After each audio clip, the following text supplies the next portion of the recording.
I'm David Kurtz with TPM Media.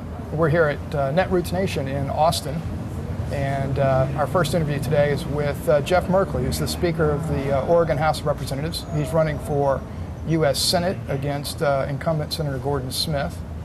Good to meet you, Jeff. Oh, it's so good to meet you. Thanks for joining us. Oh, you're welcome. Big news for you this week. The new Rasmussen poll came out showing you with the lead in that race. Yes, I just heard about this information yesterday, and I was ecstatic. To be ahead against an incumbent senator is a wonderful place to be. So the last poll, I think, had you down, what, 9 theirs? Yeah, 8 or 9. And now you're up 2. Yes. So that's a pretty big swing in a month. This swing has occurred during a time period where Smith has campaign commercials up. He's had them up since the day after the primary. And he's been doing some very strange things in these ads, and clearly the Oregonians aren't buying it. Tell me more about the strange part of the ads. Well, he did 3 ads. One that said, "I'm an agent of change," and that had everybody shaking their heads. And then he said, "I was one of the first to stand up to Bush on the Iraq War," which is patently false. He didn't oppose the war and say that we should withdraw our troops until really last month. And then finally, he said, "Look who's saying that Gordon Smith is a champion on alternative energy, Barack Obama." And he wrapped himself in Obama. The only problem is that Obama never said that. And so, of course, the media asked him why he put this up in a campaign ad, and he said, "Well, I signed on to the same bill that Barack Obama had signed on to."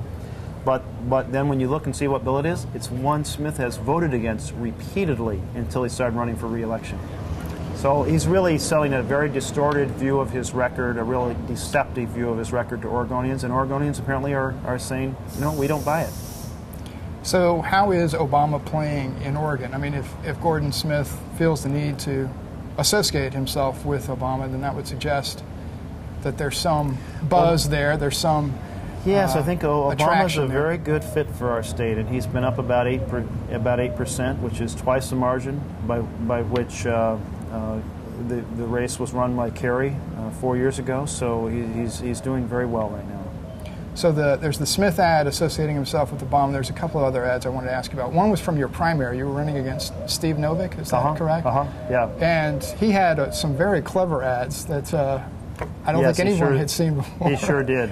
He's disabled, and there was one ad where he was opening, a beer bottle with his prosthetic limb? Yes, with the hook. With the hook. Yes, yes. So very memorable. And Steve's a very memorable guy. He's very bright. He's very, very talented.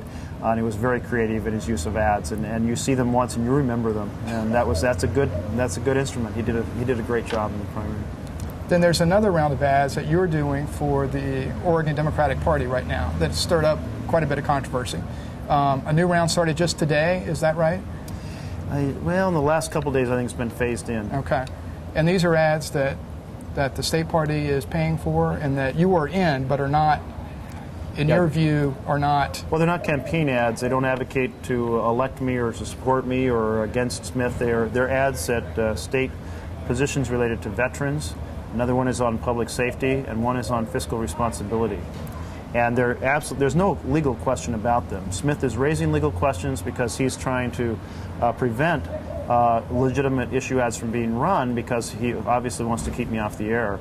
But he knows it's a losing legal battle. I mean, the Constitution defends your ability to make statements on issues, and these ads were done in full compliance with the way the law was laid out by the legislature. So you're in the ads, and you're narrating the ads. Your face, I mean, you're the lead character in these ads. Yes. It's getting pretty close to the line there as to what the difference between an issue ad and a campaign ad, isn't it? Well, not close to a legal line. The legal line is a campaign ad is advocacy for a campaign. It's not stating your opinion when you're not advocating in a campaign way. And these ads are absolutely 100% issue ads. And are these ads being paid for by the Democratic Party, by the DS?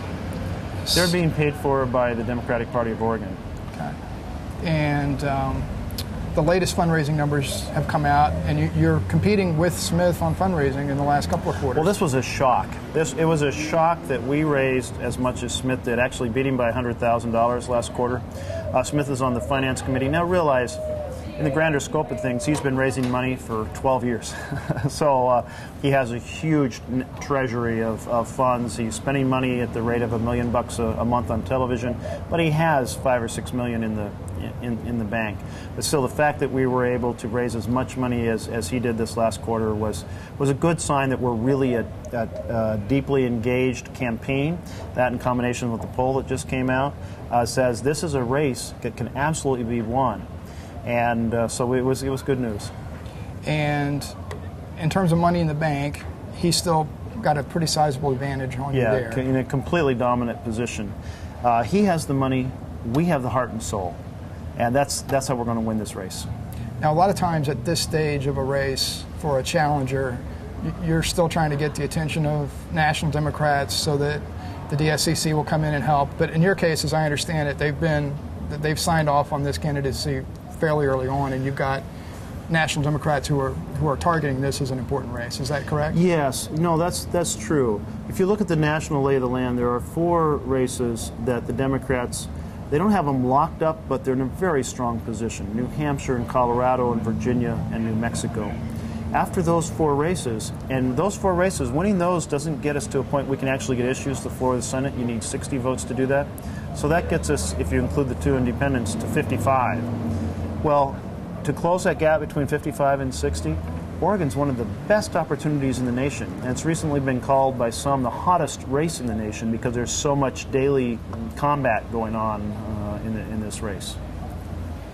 I was going to ask you what the signature issue in this race is, but Oregon's funny. It's like 2 states in one, right? You've got the more liberal urban areas, you've got the eastern Oregon, which is very conservative, very rural, and you've got some of the logging areas in the south that are very conservative, very rural as well. So maybe there's not a signature issue, maybe there's more than one, but what's driving this campaign? Well, that's the economy. And if you really want the framework that distinguishes between Smith and myself, Smith and I come from very different places, and we fight for very different things. Smith is the son of a frozen food CEO, and then Smith inherited the company. And he fights for the powerful. He fights for the rich and powerful special interests. I'm the son of a mill worker. I believe in fighting for those who don't have power. And that means I'm fighting for the children and the families and the workers and the planet. And those are the battles I've carried on in the Oregon legislature, and they're the battles I will carry to Washington, D.C. in a way that Smith never ever has and never ever will.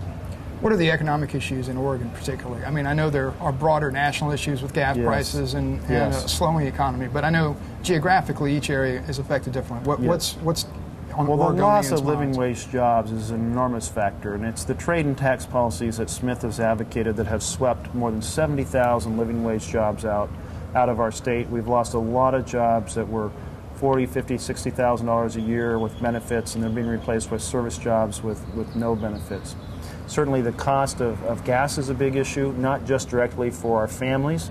And of course the cost of gas is a result of the fact that Smith and the oil companies have really blocked the investment in alternative energy that we needed to be making 10 or 15 years ago to not be held hostage to oil sheiks and oil tyrants, if you will. And so, but it's also affecting the economy in another way. I was over on the coast of Oregon during July 1st through July 4th, going from town to town. And normally that Highway 101 on the coast, it's one of the most beautiful highways in the world. It would be backed up bumper to bumper, and we never hit a backup in 4 days on that highway because people can't afford to drive to the coast. By the way, anybody watching this, please drive to the Oregon coast. It's a most beautiful place. You will love it, and there are no traffic jams right now. So what are you doing here at Netroots Nation? I know you've got a panel tomorrow. What's your objective in coming, and what do you hope to get out of it? Well, my whole campaign is about fighting for ordinary people against the powerful special interests. And the Netroots are in a great position to carry this message. The battles I carried in the Oregon legislature, my fight for civil rights, my fight on the environment, my fight for consumer protection, I knocked the payday loan sharks out of Oregon with their triple-digit interest rates. I mean, they were making 800,000 loans a year in a state of 3 million people that were charging 300, 400, and 500% interest, stripping wealth from working families. We were able to knock them out of the state under my leadership. We were able to pass domestic partnerships and basic rights on the civil rights front, a vast environmental agenda. The folks who are here at this conference, they can tell this story to America, because I need America behind this candidacy to take on an established and powerful figure like Senator Gordon Smith. All right, we appreciate you being with us. Hey, thank you very much. Thank you. Thank you. And that's David Kurtz for TPM Media with Jeff Merkley running for Senate in Oregon against Gordon Smith. Jeff is the Speaker of the House of Representatives there.